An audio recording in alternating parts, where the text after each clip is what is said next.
नमस्कार. विशेषमध्ये आपल्या सगळ्यांचं स्वागत. मी प्रसाद काथे. शिक्षण देण्याला, ज्ञानदानाला पवित्र कार्य मानण्याची संकल्पनाच मोडीत निघाली आहे. त्याला कारण ठरलाय तो महाराष्ट्रातला शिक्षक भरती घोटाळा. महाराष्ट्रामध्ये शेकडोनी शिक्षक बोगस निघाले आहेत. बोगस शिक्षक पगार मात्र वाजवून घेत आहेत. राज्यातला हा घोटाळा सर्वप्रथम जय महाराष्ट्रानं यापूर्वीच उघड केला होता. त्याची व्याप्ती समोर आल्याच्या नंतर आता इतरांनाही या विषयाचं गांभीर्य लक्षात घ्यावं लागलंय.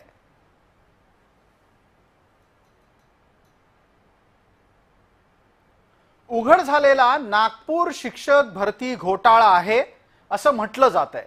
पण हा वरकरणी फक्त नागपूर पुरता नाही.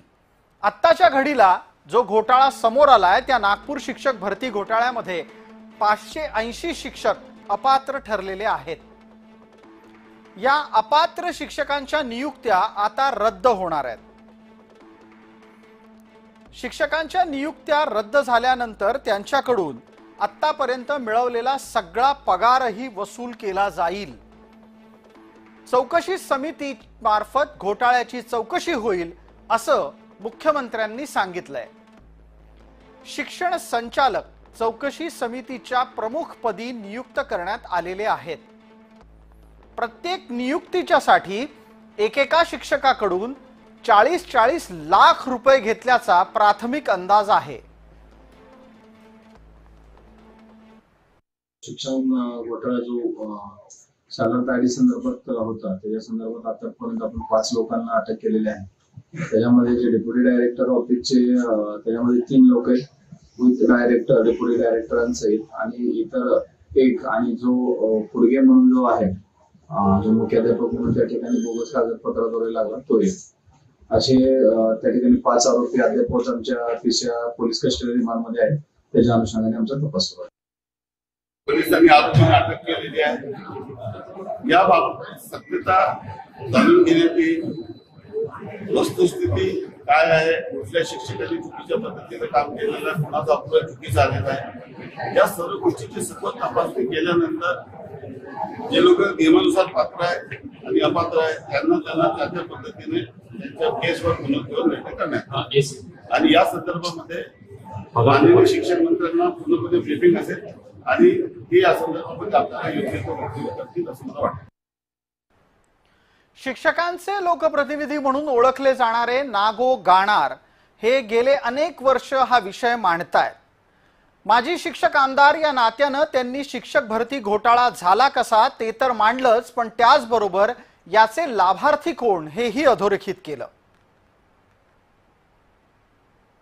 जे माहिती अशी आहे की शिक्षणाधिकाऱ्यांनी जी मान्यता दिली ती बोगस आहे. मान्यतेला शालार्थ आयडी प्राप्त झाला नसताना त्यांचं नाव नोंदवण्यात आलं आणि त्यांच्या नावाने वेतन काढण्यात आलं.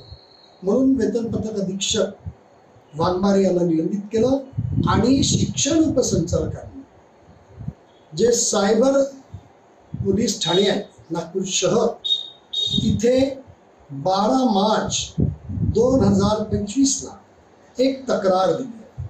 त्या तक्रारीवर सायबर पोलीस ठाणे चौकशी करते आहे, पण ती चौकशी अत्यंत धीम्या गतीने चालू असल्यामुळे त्या चौकशीबद्दल एक संभ्रम आणि संशय निर्माण झाला.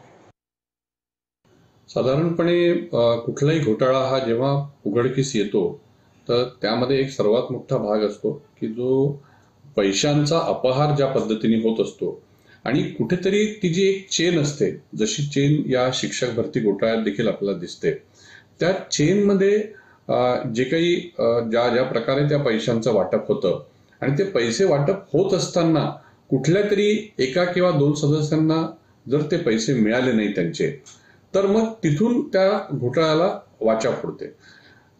या शिक्षक भरती घोटाळ्यामध्ये असाच प्रकार झालेला आहे. बहुतेकांना कदाचित माहीत नसावं, पण एक मनीष पाटील म्हणून जे उपसंचालक कार्यालयात जे अधीक्षक म्हणून वेतन निश्चिती पथकाचे जे अधीक्षक म्हणून काम करायचे, तर ते सध्याही कार्यरत आहे. त्यांनी पहिल्यांदा 12 एप्रिलला एक FIR दाखल केला होता नागपूरच्या सायबर पोलीसमध्ये. आणि पण त्यावेळेला कुठल्या लेवलवर हे झालं हे मला सांगता नाही येणार, पण त्याची दखल घेण्यात नाही आली. आणि आता साधारण 8 दिवसापूर्वी हा प्रकार उघडकीस आला. आणि जसं काही लोकांचं म्हणणं असं आहे की हा घोटाळा साधारणपणे 100 ते 200 कोटींचा आहे. राज्यात सुरू असलेला शिक्षक भरती घोटाळा हा तसा आजचा नाही, तो गेली अनेक वर्ष सुरू राहिलाय. हा घोटाळा नेमका आता उघड झालाय आणि तो संगनमतानं सुरू होता हेही दिसलं आहे. बोगस शिक्षक घोटाळा गेली 13 वर्ष सुरू होता असं सुद्धा तपासात समोर आलंय. या बोगस शिक्षक घोटाळ्याच्या निमित्तानं शिक्षकांची 2012 पासून भरती दाखवली गेली.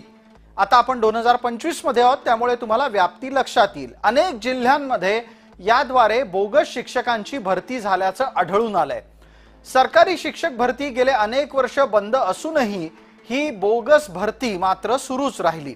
उघड झालेल्या माहितीच्या पेक्षा घोटाळ्याची व्याप्ती सर्वदूर असण्याची शक्यता आहे.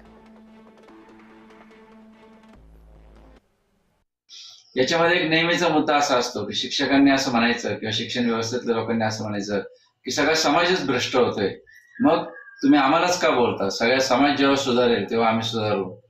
माफ करा, मला असं वाटतं की शिक्षक हाच बदलाचा पहिला केंद्रबिंदू आहे आणि म्हणून सुरुवात आम्हाला आमच्यापासून करावी लागणार आहे.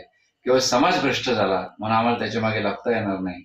मी नेहमी एक उदाहरण देतो की रात्रीच्या वेळी एखाद्या घाटातून रात्राने गाडी चाललेली आहे, सगळे प्रवासी थंडीमध्ये झोपलेले आहेत आणि ड्रायव्हर एकटाच जागा आहे. त्याने मागं पाहिल्यावर तो जर असं म्हटला की साला मीच काय एकट्याने केलंय, सगळे झोपलेत, मी झोपलो तर काय बिघडलं?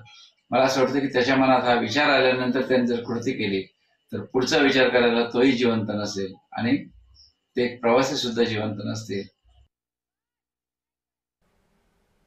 महाराष्ट्रात उघड झालेला शिक्षक भरती घोटाळा नागपुरातून उघड झालाय. वर्ष 2019 ते 22 या कालावधीमध्ये हा घोटाळा झाल्याचा दावा करण्यात येतोय. या घोटाळ्यातली प्रमुख पात्र कुठली ते लक्षात घ्या. यासाठी आम्ही आपल्याला या घोटाळ्यातला सूत्रधार कोण आहे ते शोधून दाखवण्याचा प्रयत्न करतोय. या घोटाळ्यात मध्यवर्ती भागी आहे तो शिक्षक. खरं तर हा या संपूर्ण प्रकरणातला पीडित प्रकार आहे. शिक्षक पीडित आहे आणि त्याला शिक्षणाधिकारी, शिक्षणाचा उपसंचालक आणि त्याचबरोबर शिक्षण संस्था चालक या तिघांनी मिळून नाडलं आहे. तपास यंत्रणांना मिळालेल्या माहितीच्या आधारे शिक्षण क्षेत्रातील हे 3 घटक एकत्र आले. त्यांनी बोगस शिक्षक भरतीचा घोटाळा राबवला. यामध्ये आत्ता तर केवळ प्राथमिक शाळेतल्या बोगस शिक्षकांची भरती समोर आली आहे. माध्यमिक, उच्च माध्यमिक आणि महाविद्यालयीन शिक्षक भरती घोटाळा तर अद्याप अंधारातच आहे. जेव्हा महाविद्यालयीन स्तरापर्यंतचा शिक्षक भरती घोटाळा उघड होईल तेव्हा याची व्याप्ती अब्जावधीमध्ये जाईल अशी शक्यता व्यक्त होतीये. राज्यातला हा घोटाळा आज तरी नागपूर शिक्षक भरती घोटाळा म्हणून ओळखला जातोय. मात्र हे केवळ हिमनगाचं एक टोक आहे. घोटाळ्यासाठी जी क्लुप्ती वापरली गेलीये ती लक्षात घ्या, म्हणजे घोटाळा नक्की होतोय कसा ते तुम्हाला लक्षात येईल. शिक्षण सम्राटांनी सगळ्यात आधी राज्यामध्ये शालार्थ भरती सुरू केली, कारण सरकारी भरती बंद आहे. शालार्थ भरती म्हणजे एखाद्या संस्थेला जर आपल्या पातळीवर शिक्षक भरायचे असतील तर तसे शिक्षक ते भरू शकतात. आणि याच माध्यमातून संस्था चालकांनी मनमानी पद्धतीनं शिक्षक भरती करून घेतली. मग संस्था चालकांनी सरकारी अधिकाऱ्यांशी संगनमत केलं आणि भरलेल्या शिक्षकांचे ID प्राप्त केले. म्हणजेच त्यांच्यासाठी सरकार दरबारचा एक आकडा मिळवला. या माध्यमातून ही ओळख राबवून शिक्षकाची नियुक्ती गेल्या काही काळातली दाखवून पगारही उकळला. शिक्षक नोकरी देण्याच्यासाठी पैसे देत होते आणि शिक्षण संस्था चालक सरकारकडून पगार घेत होते. भ्रष्टाचाराची रक्कम शिक्षणाधिकारी, शिक्षण उपसंचालक आणि शिक्षण संस्था चालक यांनी आपापसात वाटूनच खाल्ली. माध्यमिक शाळा आणि उच्च माध्यमिक शाळा मोठ्या प्रमाणात आहे. शिक्षकांची पदही मोठ्या प्रमाणात आहे आणि इथेही अशा प्रकारचा मोठा भ्रष्टाचार बोगस नियुक्तीबाबतचा झाला आहे. त्याची चौकशी अजूनपर्यंत झाली नाही, ती सुद्धा करणे गरजेचे आहे. आणि याच प्रकारचा गैरप्रकार सर्व महाराष्ट्रात सर्वदूर झाला असल्याच्या तक्रारी कालपासून येणं सुरू आहे.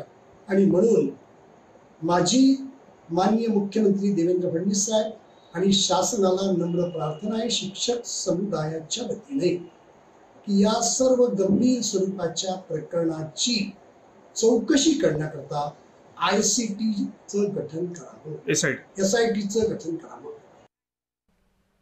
या घोटाळ्याशी संबंधित एक ऑडिओ क्लिप मंगळवारी माध्यमांच्या हाती लागली.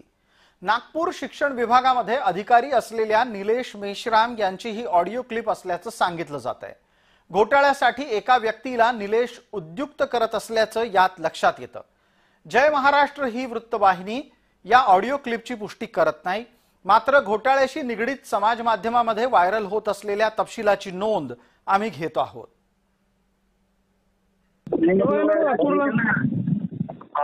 नागपूरला घेऊन येणार आहे?